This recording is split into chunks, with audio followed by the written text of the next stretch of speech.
आज का टॉपिक है असामान्य मोलर द्रव्यमान या असामान्य आणविक द्रव्यमान भी पढ़ते हैं उसको। हम देखिए यहाँ पर हेडिंग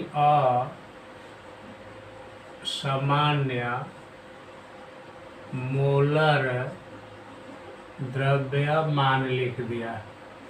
अब देखिए इसको अंग्रेजी में हम एबनॉर्मल मोलर मास लिखेंगे।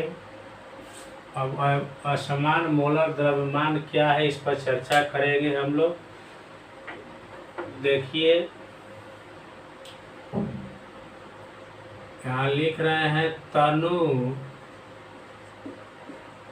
विलयन में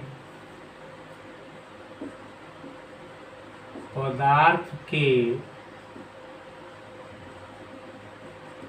हमने लिखा है तनु विलयन में पदार्थ के कणों का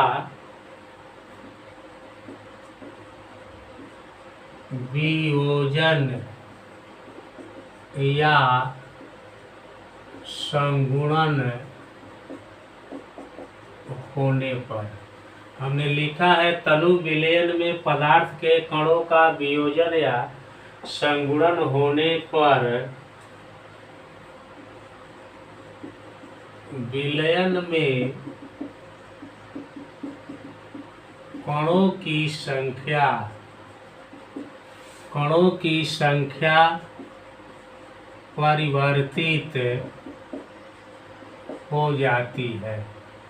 हमने लिखा है कि कणों की संख्या क्या हो जाती है, परिवर्तित हो जाती है। हमने लिखा है डिफिनीशन के रूप में कि तनु विलयन में पदार्थ के कणों का वियोजन या संगुणन होने पर विलयन में कणों की संख्या क्या हो जाती है, परिवर्तित हो जाती है, जिससे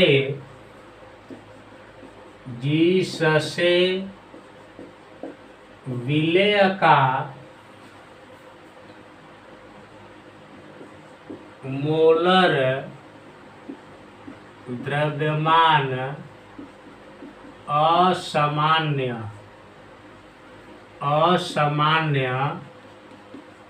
हो जाता है। इस प्रकार के मोलर द्रव्यमान को, हमने लिखा है इस प्रकार के मोलर द्रव्यमान को असामान्य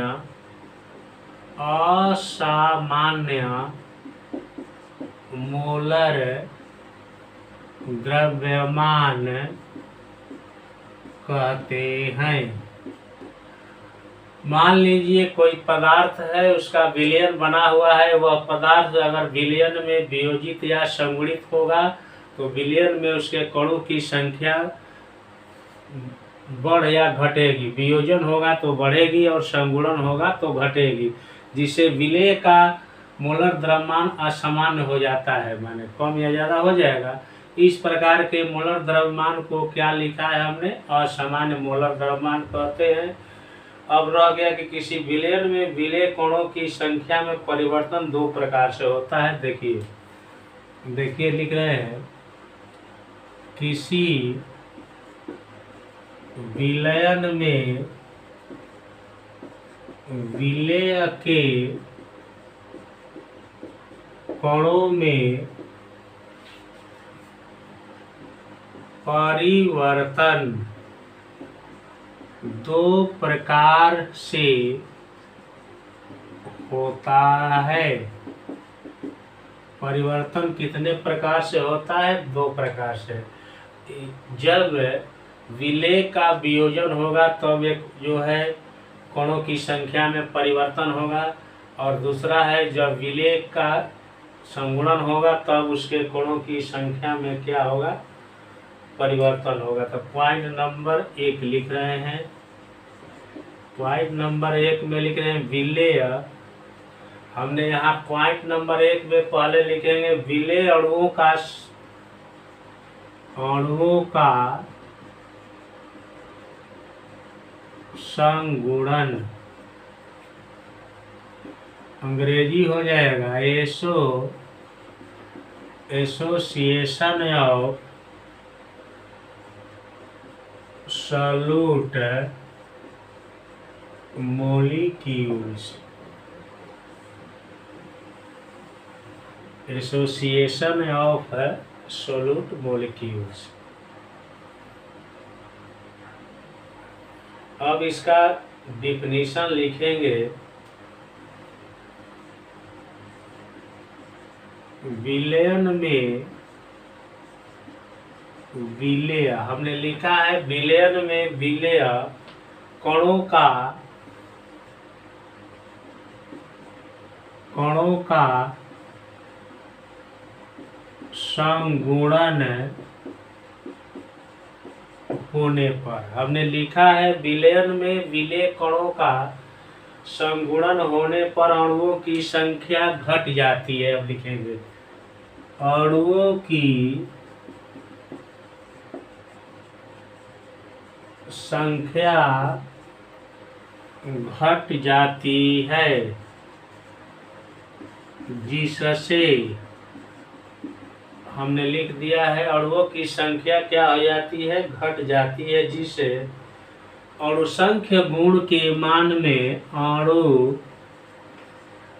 संख्य गुणों के मान में कमी आ जाती है। अणुसंख्य गुणों के मान में क्या हो जाएगी, कमी आ जाएगी। ठीक, क्योंकि यहाँ आगे बढ़ा देते हैं, क्योंकि अणु संख्या, हमने लिखा है कि क्योंकि अणु संख्या गुण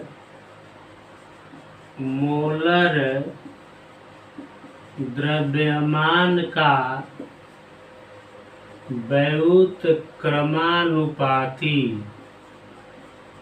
व्युत्क्रमानुपाती होता है। देखिए हमने लिखा है कि विलयन में विलेय कणों का संगुणन होने पर अणुओं की संख्या घट जाती है, जिससे अणुसंख्य गुणों के मान में कमी आ जाती है, क्योंकि अणुसंख्य गुण मोलर द्रव्यमान का क्या होता है, व्युत्क्रमानुपाती होता है। अब जैसे मान लीजिए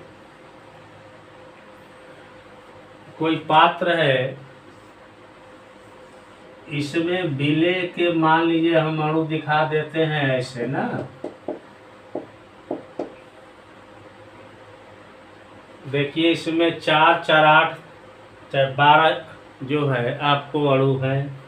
अब ये आपस में संगुणित होते हैं, तो इसमें मान लीजिए 2 अणु मिल करके एक अणु बना दिए ऐसे, तो आप लोग देख लीजिए अब जो है 2 अणु मिल करके एक अणु बना, तो अणुओं की संख्या में क्या हो गई, कमी आ गई। जब विलयन के अंदर अणुओं की संख्या में कमी आ जाएगी तो उनका अणुसंख्य गुण भी क्या हो जाएगा, घट जाएगा। हमने लिखा है क्योंकि अणुसंख्य गुण जो होता है मोलर द्रव्यमान का व्युत्क्रमानुपाती होता है। अब देखिए आगे चर्चा कर रहे हैं।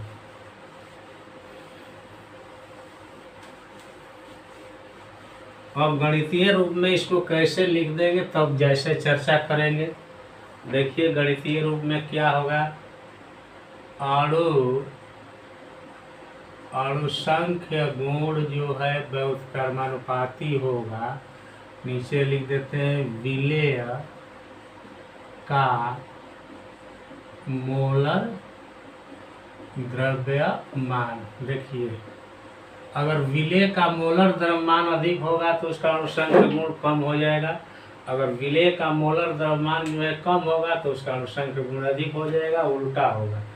अब जैसे लिखने का प्रयास करेंगे, अब देखिए क्या होता है उसमें।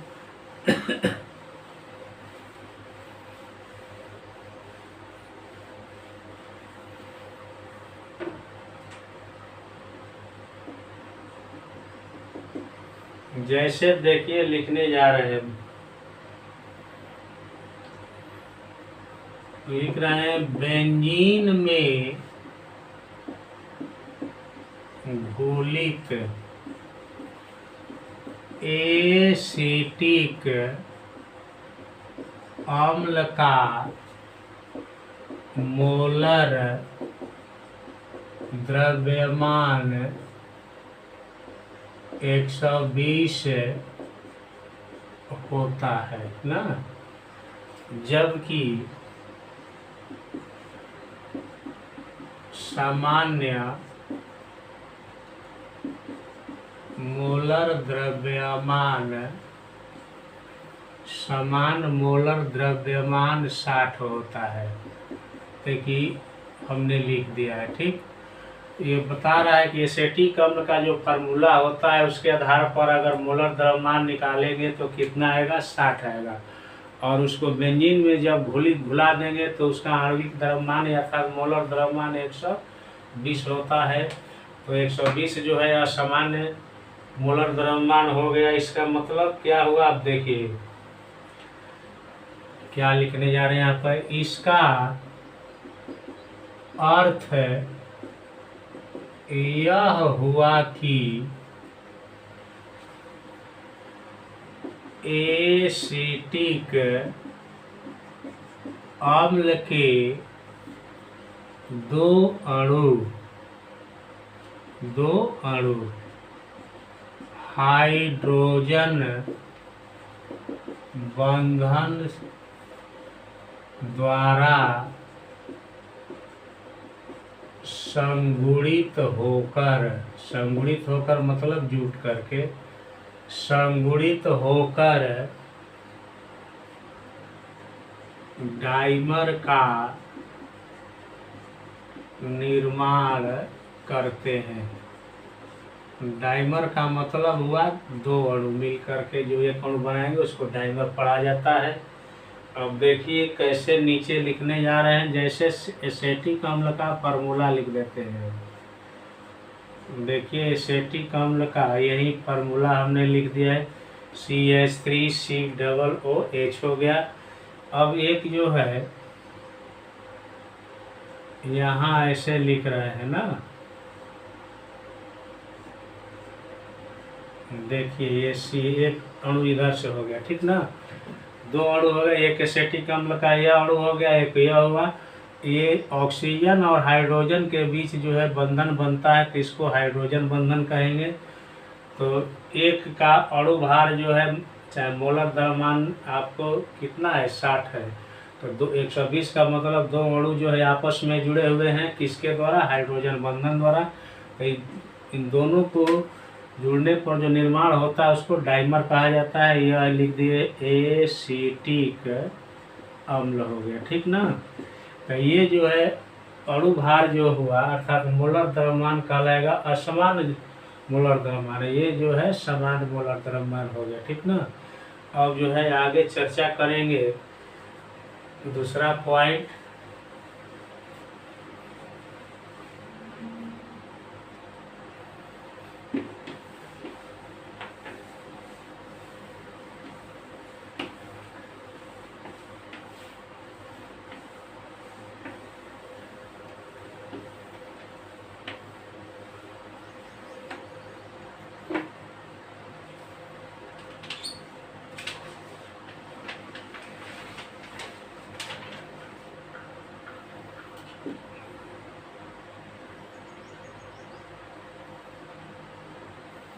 पॉइंट 2 है विलेय अणुओं का वियोजन। अंग्रेजी में इसको लिख रहे हैं डिसोसिएशन ऑफ सोल्यूट मॉलिक्यूल्स। अब देखिए वियोजन होगा तो अणुओं की संख्या जरूर बढ़ेगी इसमें, अब बढ़ेगी तो उसका अणुसंख्य गुण जो है क्या हो जाएगा, अधिक हो जाएगा। अब देखिए कैसे लिख रहे हैं समझिए। लिख रहे हैं कि विद्युत अपघट्य, हमने लिखा है विद्युत अपघट्य अपने विलयनों में लिख रहे हैं, अपने विलयन में आयनों में टूट जाते हैं। देखिए हमने लिखा है विद्युत अपघट्य अपने विलयन में आयनों में टूट जाते हैं, जिसके कारण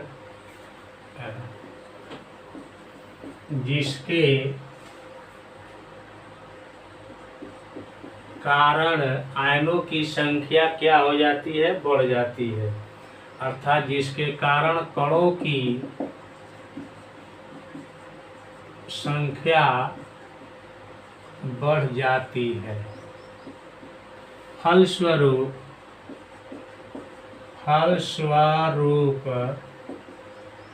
अणु संख्या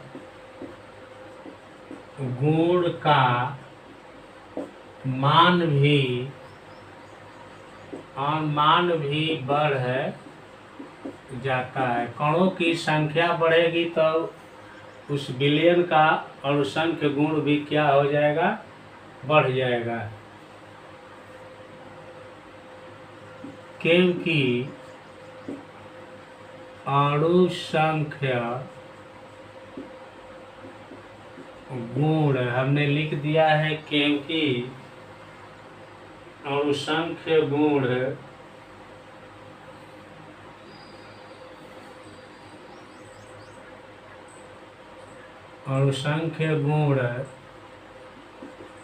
मोलर द्रव्यमान का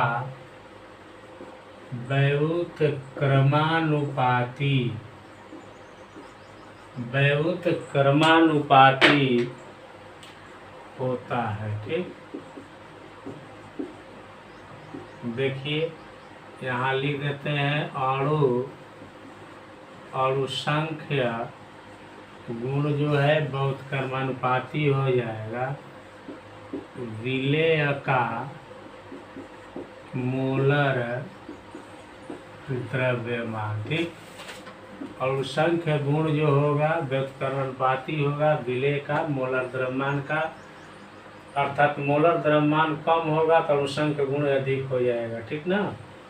अब देखिए जैसे लिख देते हैं, अब जैसे में क्या होगा, देखिए KCl के जल में घुलने पर, देखिए KCl को जल में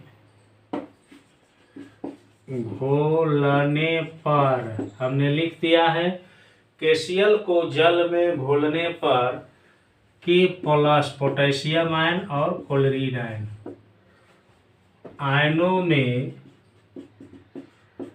आयनों में टूट जाता है। हमने लिख दिया है आयनों में क्या होता है, टूट जाता है आयनों में, जिसके कारण कणों की संख्या में वृद्धि हो जाती है। जिसके कारण कणों की संख्या में वृद्धि, अपने आप एक है तो एक दो हो गया था, डबल हो जा रहा है। यहाँ एक दिखाई दे रहा है टूट करके दो आयन बनाया तो डबल हो जा रहा है, अर्थात कणों की संख्या में क्या हो जा रही है, वृद्धि हो जा रही है।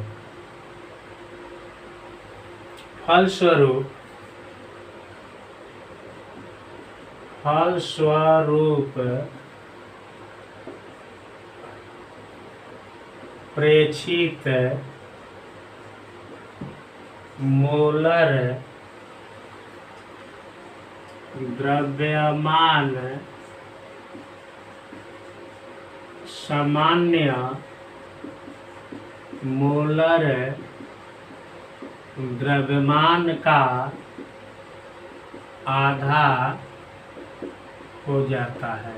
देखिए ये इसका परमाणु भार 39 होता है और इसका 35.5 हो गया मान लीजिए।